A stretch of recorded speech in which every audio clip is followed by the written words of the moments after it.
مساء الخير، ازيكم؟ وحشتونا جدا. وبعد اجازه عيد الفطر المبارك الحقيقه احنا سعداء ان احنا بنكون موجودين معاكم مره ثانيه يوميا مع 90 دقيقه.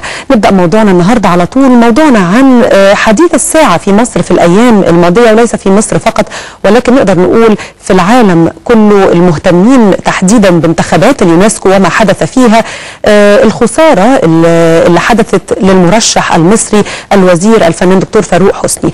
ما اسباب هذه الخساره؟ كلام كتير طلع طبعا بعد النتيجه الاخيره في الجوله الخامسه، انه كان في مؤامره، كان في اتفاقات غير نظيفه حصلت اثناء الانتخابات، وفي اخرين بيقولوا لا، يعني طب ليه نظريه المؤامره من الممكن انه تكون خساره بالفعل لاسباب تانية غير المؤامره. ولكن الوزير نفسه فاروق حسني في وسائل الاعلام عندما تحدث بعد النتيجه النهارده كمان كان ليه حوار مطول في المصري اليوم، قال ان هي بالفعل كانت مؤامره غير نظيفه، وانه سيقف في وجه من دبر هذه المؤامره، وتحديدا طبعا اسرائيل او التابعين والمتحالفين معها. خلينا نشوف الموضوع واسباب الخساره ايه، نحاول ان احنا نضع ايدينا عليها او نسمع على الاقل كل الاطراف او الاراء المختلفه. ضيوفي النهارده هم النائب الاستاذ محسن راضي عضو مجلس الشعب. مساء الخير سياده النائب، اهلا بحضرتك. اهلا بحضرتك. والكاتب الكبير الاستاذ صلاح عيسى رئيس تحرير جريده القاهره. مساء الخير استاذ صلاح، اهلا بحضرتك. كل سنه وحضرتك طيب. وحضرتك طيب. ويعني خلينا نبدا مع حضرتك استاذ صلاح. لسه اعتقد من يومين كان لحضرتك مقال في المصري اليوم بتتكلم عن هذه الخساره وما حدث في انتخابات اليونسكو. يعني في البدايه يعني برضه عايزين نسمع من حضرتك رايك فيما حدث، هل هو بالفعل مؤامره ولا ممكن يكون في اسباب اخرى؟ يعني طبعا يعني لم يعد سرا الان، يعني الامر بقى شائع ومعروف ومتابع منذ البدايه، منذ بدات الحمله. الوزير فاروق حسني لما رشح نفسه من حوالي سنه ونص او اكثر من سنه ونص، واول واحد اعلن اسمه لليونسكو، وبدات تداعيات الاحداث والتدخلات الدوليه للحيلوله دون ان هو يرشح نفسه او للعمل من اجل اسقاطه. مش بس فاروق حسني او المصريين فقط اللي كانوا قريبين من الحمله هم اللي بيقولوا انه في حصلت مؤامره. المندوب السعودي في اليونسكو كان له مقال اول يوم الخميس الماضي في جريده الحياه اللندنيه، وقال فيه بوضوح من داخل قلب الموضوع نفس الكلام قاله الاستاذ جهاد الخازن، وده مثقف لبناني كبير. فموضوع ان في مؤامره، في مؤامره مش عايزه اي مناقشه. يعني من اول لحظه الوزير اللي دخل الانتخابات، السفيره الامريكيه السابقه سكوبي ابلغت مصر بوضوح بانه اداره بوش ضد ترشيح فاروق حسني وانها ستقف ضده بوضوح. ابلغت احمد ابو الغيط، الوزير احمد ابو الغيط بهذا. الاداره الامريكيه الجديده لما جت كان هناك تصور انها يمكن ان تغير رايها، فقالت للمصريين، قالت للرئيس المصري ان احنا والله الاداره وما قالوا ان احنا لن نتدخل ضده ولكننا لن نؤيده. الوقائع الحقيقيه من قلب الموضوع كان علن المندوب الامريكي في اليونسكو كان ماشي علنا يهاجم فاروق حسني ويطالب الدول بعدم، ويهدد الدول وخصوصا الدول الافريقيه اللي انا اعتقد انه في النتيجه ان هي عدد قليل جدا منها هو اللي ادى فاروق حسني اصواته في الانتخابات. بدات خطه اختيار مرشحين بعينهم ودفعهم للترشيح وهم ما عندهمش فرص للترشيح.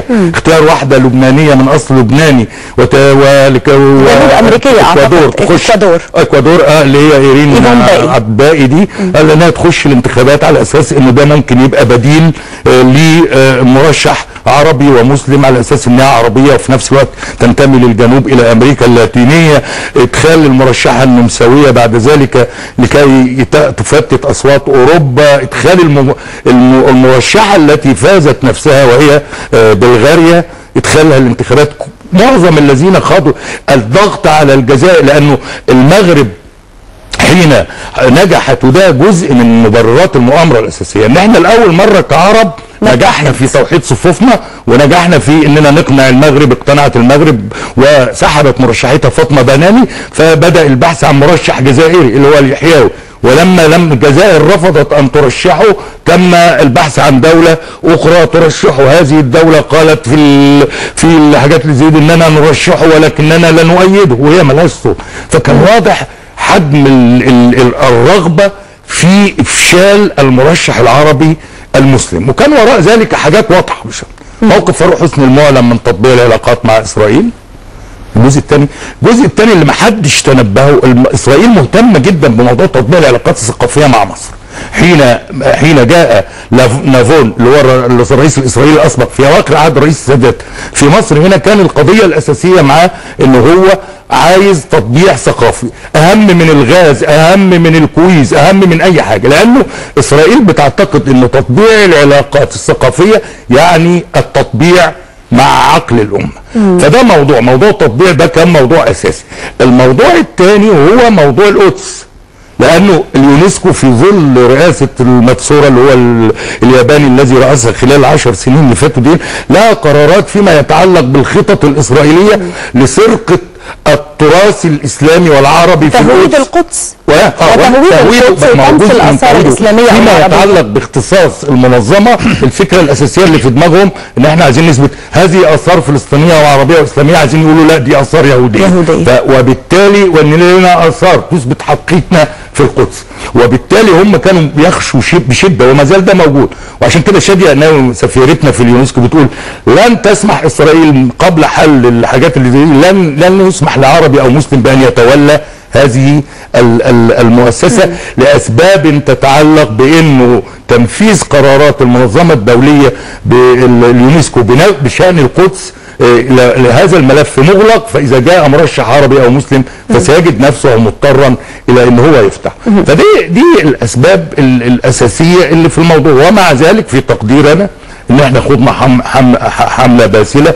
جزء ثالث من الموضوع متعلق بانه فاروق حسني مرشح عربي ومسلم قوي، بمعنى انه احنا كان لنا مرشحين قبل كده، كان لنا غازي القصيبي مرشح السعوديه واسماعيل سراج الدين مرشح مصري، خاضوا الانتخابات في الدوره اللي فاتت مباشره، لكن هم ما عملوش الحمله دي ضدهم ايه؟ لانهم لم يكونوا مرشحين اقوياء، ما حسوش ان هم مرشحين اقوياء، هم حسوا ان المرشح المصري المره دي له قوه، له وجود في العالم، له تاثير، وبالتالي احتمال نجاحه وارد، فكان لابد من اتباع اقذر الاساليب، وهذا فعلا ما اتبع. يعني حصلت يعني رشاوى بالفلوس، حصلت ضغوط سياسيه. النهارده الاستاذ محمد علي ابراهيم في الجمهوريه بيروي واقعه مخيفه جدا جدا متعلقه بانه في 7 دول عربيه كانت موجوده في اليونسكو لها اصوات في الانتخابات.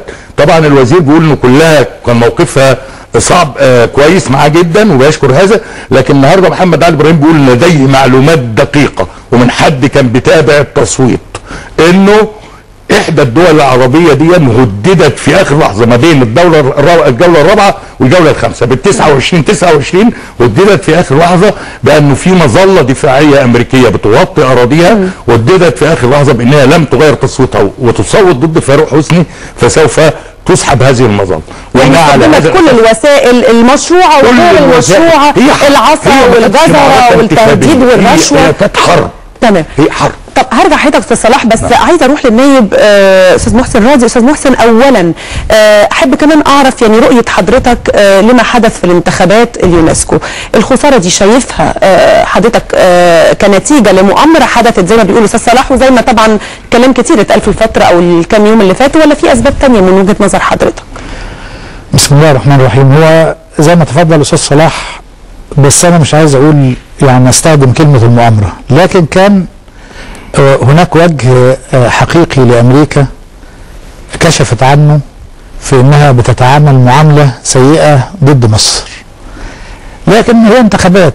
الكلام بقى في مسألة الانتخابات السرية إن حصلت رشاوى وحصلت كذا، يعني هذه الأسباب ما أقدرش إحنا أبني عليها، لكن كان لابد إن إحنا نظن ونعتقد إن إحنا داخلين انتخابات، مش داخلين معركة على حلبة صراع ولا واحد يضرب من تحت ويضرب من فوق، لا ده معركة في جولة وفي تقدم. لكن اللي أنا شايفه إن إحنا برضك في أسباب عندنا. إذا كانت هناك عداء من قبل أمريكا والصهيونية تجاه مصر وتراث مصر، وأنا ما بتكلمش الآن عن شخصية فاروق حسني، لكن كان لنا أخطاء. الأخطاء تمثلت في عدة نقاط. معلش قبل ما تقولي النقاط هرجع لحضرتك، بس نعدي النقطه الاولى دي. حضرتك بتقول انه يعني العداء ليس لشخص فاروق حسني ولكن لمصر كدوله عربيه او دوله اسلاميه كمان بشكل اكتر. لكن ده بيخالف الكلام اللي حضرتك قلته قبل كده في احد المواقع الاخباريه تحديدا الجزيره، كمان الجزيره نت، كنت قلت انك بتتوقع فوز المرشح المصري الدكتور فاروق حسني، لان امريكا واسرائيل لن تجد افضل منه لتنفيذ سياستها واجندتها. لا ما ده لا يتعارض مع كلام حضرتك قبل جوله الانتخابات انا سئلت بالفعل، ولا يتعارض مع حديث الان.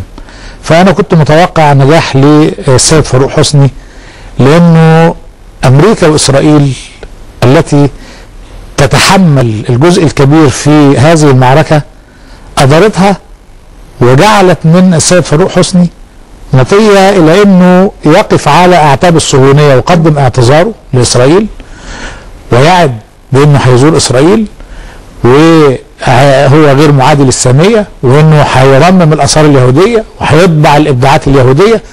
قدم التنازلات الكثيره التي اساءت جموع المصريين.